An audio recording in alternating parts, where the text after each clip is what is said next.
உந்தன் கால் கொலுசில் அது தொலைந்ததென்று உந்தன் காலடி தேடி வந்தேன்.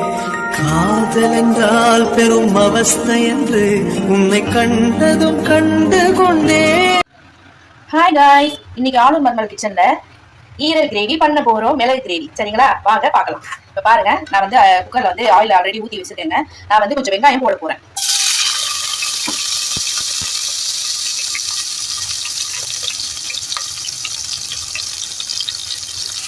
வெங்காயம் வதங்கிறதுக்கு கொஞ்சம் உப்பு போட போறேங்க. இது பெப்பர் கிரேவி மாதிரி தான் நான் வைக்க போறேன். ஆனியன் கூட தேவை கிடையாது. நான் வந்து சரி எனக்கு கொஞ்சம் கிரேவியா வேணுன்றதுக்காக நான் வந்து வெங்காயம் சேர்க்கிறேன். நீங்க அப்படி தேவையில்லைன்னா வெங்காயத்தை மட்டும் அவாய்ட் பண்ணிட்டு மற்றபடிக்கு நான் செய்யற மெத்தேட நீங்க ஃபாலோ பண்ணுங்க. சரிங்களா, அதுக்கு கொஞ்சம் மிளகு, ஜீரகம், ஒரு காஞ்ச மிளகாய் போட்டு அரைச்சி வச்சிருக்கேன். கறி வந்து கழுவியாச்சு, ஈரல் வந்து கழுவியாச்சு.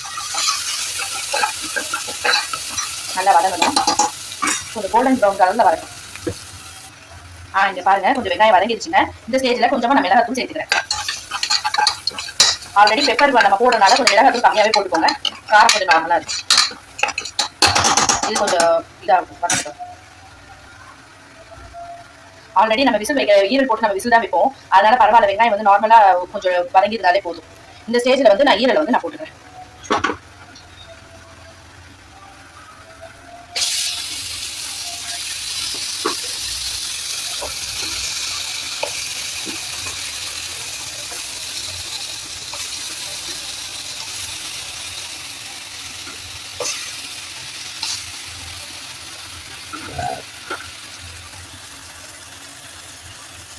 இப்போ பாருங்க, நான் ஈரல் போட்டுட்டேன். இந்த ஈரல் கூடயே நான் வந்து இஞ்சி பூண்டு தட்டி வச்சிருக்கேன். அதை வந்து நான் தனியாக சேர்த்துக்கிறேன். இந்த மாதிரி நம்ம போட்டால் நல்லா ஃப்ளேவர் கொடுக்கும். பூண்டும் இஞ்சியும் நல்லா இருக்கும். தட்டி நம்ம உடனே போடும்போது. சரிங்களா, கொஞ்சமாக பெப்பர் தூளும் போட்டுக்கலாம். நம்ம பத்தலைன்னா விசில்லாம் வச்சு இறக்கும் போது கொஞ்சம் போட்டுக்கலாம். ஏன்னா ஆல்ரெடி மிளகாத்தூள் போட்டிருக்கோம். இதுலேயே நான் மிளகாய் போட்டு தான் அரைச்சி வச்சிருக்கேன். பாருங்க, இப்போ எல்லாம் போட்டு ஒரு நல்ல ஒரு கிளறி ஒரு 10 மினிட்ஸ் அப்படியே கொஞ்சம் கொதிக்கிடும். கொதிச்ச பிறகு நமக்கு தேவையான அளவு தண்ணி ஊற்றி விசில் வைக்க வேண்டியதாங்க. இப்போ பாருங்க, இப்போ நான் தண்ணி ஊற்றிட்டேங்க. இதுக்கு தண்ணி ஊற்றியாச்சு. நான் விசில் போட போகிறேன். விசில் போட்டு இறக்கிட்ட பிறகு பார்க்கலாம். ஈரல் நல்லா சூப்பராக செம்மையாக வந்திருக்கும். அவ்வளோதான், ஒரு 5 விசில் வந்துச்சுன்னா நல்லா. இங்கே பாருங்க, இப்போ விசில் போட்டு இறக்கியாச்சு ஈரல். இப்போ எப்படி வந்திருக்குன்னு மட்டும் பாருங்க. சரிங்களா, சூப்பரான சுவையான வெரி வெரி ஈஸியான ஈரல் கிரேவி ரெடி ஆயிடுச்சு. ரொம்ப சூப்பராக வந்திருக்குங்க. அவ்வளோதான், எங்களுக்கு இந்த ஒரு இதில் இருந்தாலே போதும் தான்.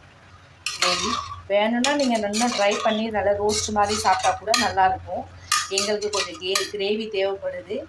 அதனால் நான் இப்படி இந்த ஸ்டேஜ்லேயே விட்டுறேன். எல்லாமே கரெக்டாக சூப்பராக வந்திருக்கு. சரிங்களா, என்னுடைய சேனல் பிடிச்சிருந்தா லைக் பண்ணுங்கள், ஷேர் பண்ணுங்கள், மறக்காமல் சப்ஸ்கிரைப் பண்ணுங்கள். பாய்.